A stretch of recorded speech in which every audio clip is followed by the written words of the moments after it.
An economic crisis in modern history. And the crisis is only deepening. It's not getting better, it's deepening. Yesterday, we learned that 900,000 more Americans file for unemployment. 900,000. They join millions of Americans who, through no fault of their own, have lost the dignity and respect that comes with a job and a paycheck.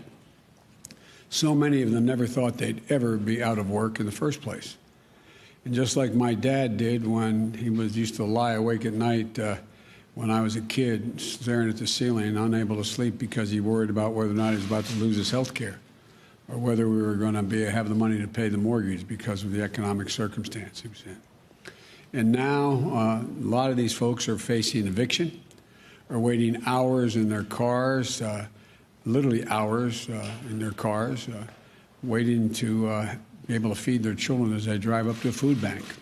It's the United States of America, and they're waiting to feed their kids. Folks who are able to still keep their job, many have seen their paychecks reduced, and they're barely hanging on and wondering what's next. Sometimes the anxiety about what's going to happen next is more consequential than what actually happened. But this is happening today in America, and this cannot be who we are as a country. These are not the values of our nation. We cannot, will not let people go hungry. We cannot let people be evicted because of nothing they did themselves. They cannot watch people lose their jobs, and we have to act. We have to act now. It's not just to meet the moral obligation to treat our fellow Americans with the dignity and respect they deserve. This is an economic imperative, a growing economic consensus that we must act decisively and boldly to grow the economy for all Americans, not just for tomorrow, but in the future. There's a growing chorus of top economists that agree that at this moment of crisis, with the interest rates as low as they are, historic lows, it is smart fiscal investment, including deficit spending, and they're more urgent than ever. You know, and that return on these investments in jobs and racial equity is going to prevent long-term economic damage and benefits that are going to far surpass their cost. If we don't act, the rest of the world is not standing still in terms of their competitive advantage or their competitive possibilities relative to us. That our debt situation will be more stable and not less stable, according to these economists, and that such investments in our people is going to strengthen our economic competitiveness as a nation and help us outcompete our competitors in the global economy, because we're going to grow the economy with these investments. While the COVID-19 package that passed in December was the first step, as I said at the time, it's just a down payment. We need more action, and we need to move fast. Last week, I laid out a two-step plan of rescue and recovery to get through the crisis and to a better and stronger and more secure America. The first step of our American Rescue Plan is a plan to tackle the pandemic and get direct financial relief to Americans who need it the most. You know, in just a few days, it's just been a few days since I outlined this plan. It's received bipartisan support from a majority of American mayors and governors. Businesses and labor organizations have together welcomed it as an urgent action that's needed. Even Wall Street firms have underscored its importance. In fact, an analysis by Moody's estimates that if we pass our American Rescue Plan, the economy would create 7.5 million jobs just in this year alone. That would be on the way to the more than 18 million, I think it was 18,600,000 jobs that they believe would be created over the 4-year period with our Build Back Better recovery plan. And with our American Rescue Plan, our economy would return to full employment a full year faster than without the plan. Even President Trump's now, not some liberal organization, President Trump's top former economic advisor, Kevin Hassett, said, quote, he absolutely is in favor of this rescue plan. This almost doesn't have a partisan piece to it. We're seeing the support because this plan takes a step that we so urgently need, more than just a step, number of steps. It funds big parts of the COVID-19 national strategy that we released yesterday. Our national strategy puts us on a war footing to aggressively speed up our COVID-19 response, especially on vaccines and testing and reopening our schools. I found it fascinating. Yesterday, the press asked the question, is, $100 million enough? Week before, they were saying, Biden, you crazy? You can't do $100 million in 100 days. Well, we're going to, God willing, not only do $100 million, we're going to do more than that. But we have to do this. We have to move. The American Rescue Plan also includes economic relief for most Americans who are in need. We're going to finish the job of getting a total of $2,000 in direct payments to folks. $600, which was already passed, is simply not enough if you still have to choose between paying your rent, putting food on the table. We'll extend unemployment insurance benefits for millions of workers beyond the deadline that's now set. It means that 16 million Americans who are currently relying on unemployment benefits while they look for work can count on these checks continuing to be there in the middle of this crisis. The American Rescue Plan also addresses the growing housing crisis in America. Approximately 14 million Americans, 14 million, have fallen behind on rent, and many risk eviction.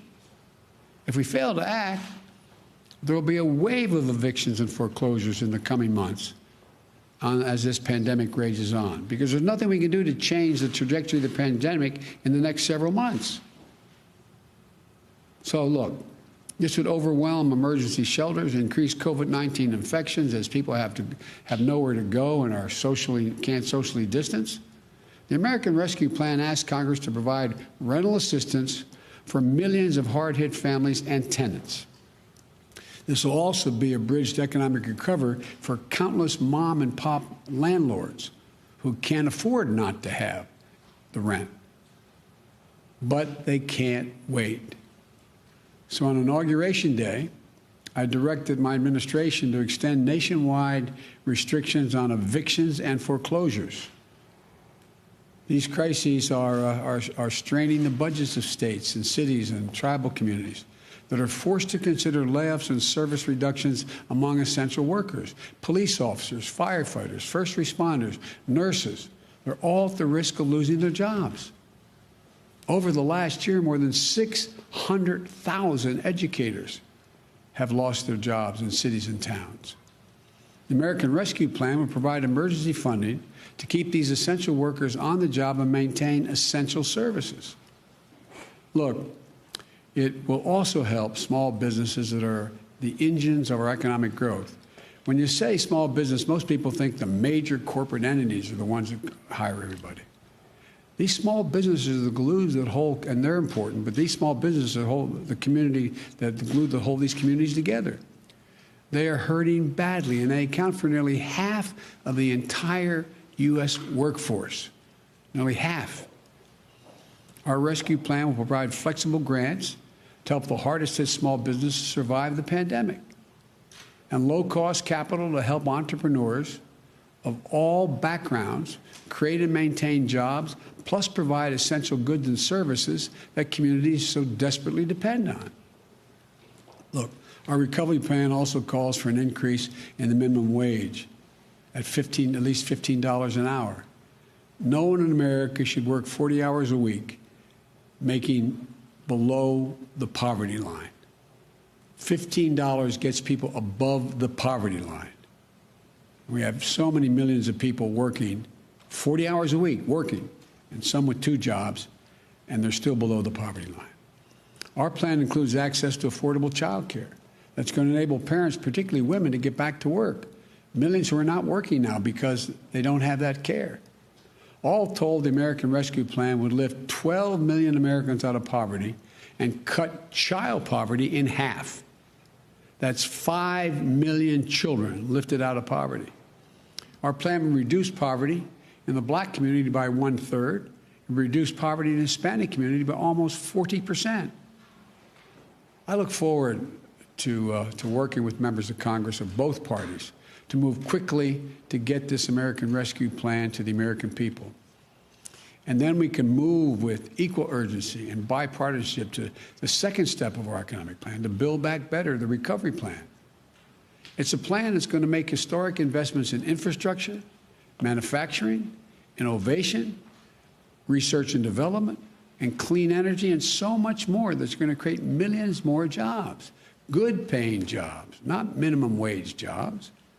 Well, while we work with members of both parties in the Congress, there are steps that we can and must take right now. For example, on Inauguration Day, I directed my administration to pause student loan repayments for interest for the interest payments for Americans with federal student loans until at least September. So they're not going to have to pay till September. They still pay the bill as it stands now, but there will not accrue interest, and they don't have to begin to pay until September. And we may have to look beyond that, I might add. Today, I'm signing an executive order that directs the whole of government, a whole of government effort to help millions of Americans who are badly hurting. It requires all federal agencies to do what they can do to provide relief to families, small business, and communities. And in the days ahead, I expect agencies to act. Let me touch on two ways these actions can help change Americans' lives. We need to tackle the growing hunger crisis in America. 1 in 7 households in America, 1 in 7, more than 1 in 5 Black and Latino households in America, report they do not have enough food to eat. That includes nearly 30 million adults and as many as 12 million children. And again, they're in this situation through no fault of their own. It's unconscionable. The American Rescue Plan provides additional emergency food and nutrition assistance for tens of millions of children and families to address this crisis. But families literally can't wait another day. As a result of the executive order I'm going to shortly sign, the Department of Agriculture will consider taking immediate steps to make it easier for the hardest-hit families to enroll and claim more generous benefits in the critical food and nutrition assistance area. This is going to help tens of millions of families, especially those who can't provide meals for their kids, who are learning remotely at home, are not receiving the regular meal plans that they have at school for breakfast or lunch. We also need to protect the health and safety of the American worker. Right now, approximately 40% of households in America have at least one member with a pre-existing condition. Just imagine, you're out of work through no fault of your own. You file for unemployment while you're looking for a job. You find one, and you get an offer. But then you find out there's a high risk of you getting infected with COVID-19 because of your condition. You and your loved ones have ever even greater risk of death and serious illness because of the pre-existing conditions. So you turn it down.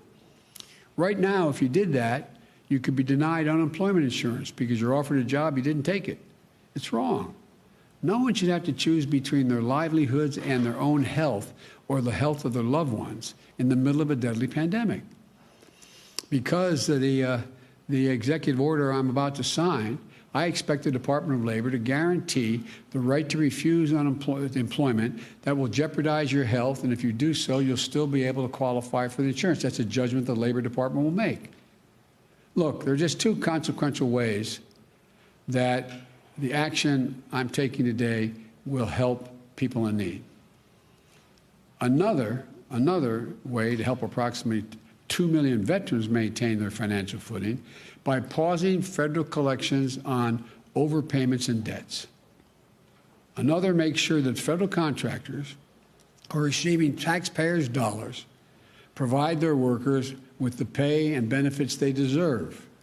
These are places where federal tax dollars are administered, are being made available to build things from ships to staircases. And the federal government lets the contract, and we're going to make sure that they buy American and are made in America.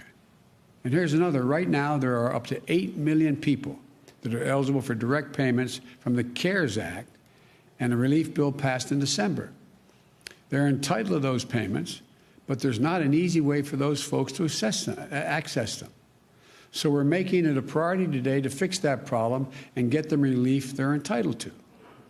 Look, I'm going to close and summarize this way. A lot of America is hurting. The virus is surging. We're 400,000 dead, expected to reach well over 600,000. Families are going hungry. People are at risk of being evicted. Job losses are mounting again.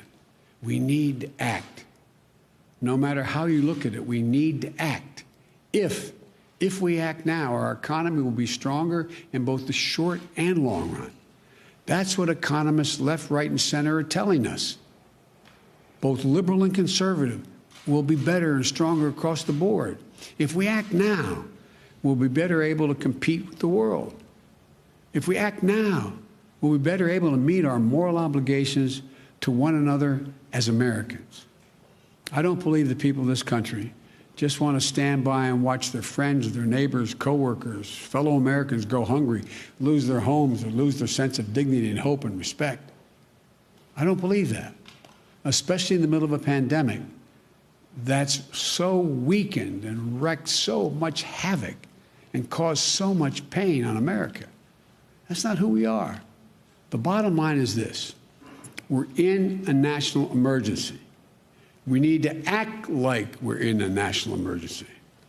So we've got to move with everything we've got, and we've got to do it together. I don't believe Democrats or Republicans are going hungry and losing jobs. I believe Americans are going hungry and losing their jobs. And we have the tools to fix it. We have the tools to get through this. We have the tools to get this virus under control and our economy back on track. And we have the tools to help people. So let's use the tools, all of them. Use them now. So I'm going to sign this executive order, but let me conclude again by saying, folks, this is one of the cases where business, labor, Wall Street, Main Street, liberal, conservative economists know we have to act now, not only to help people who are in need now, but to allow us to be in a competitive position worldwide and be the leader of the world economy in the next year and 2 and 3 and going forward. So thank you. I'm going to sign this executive order.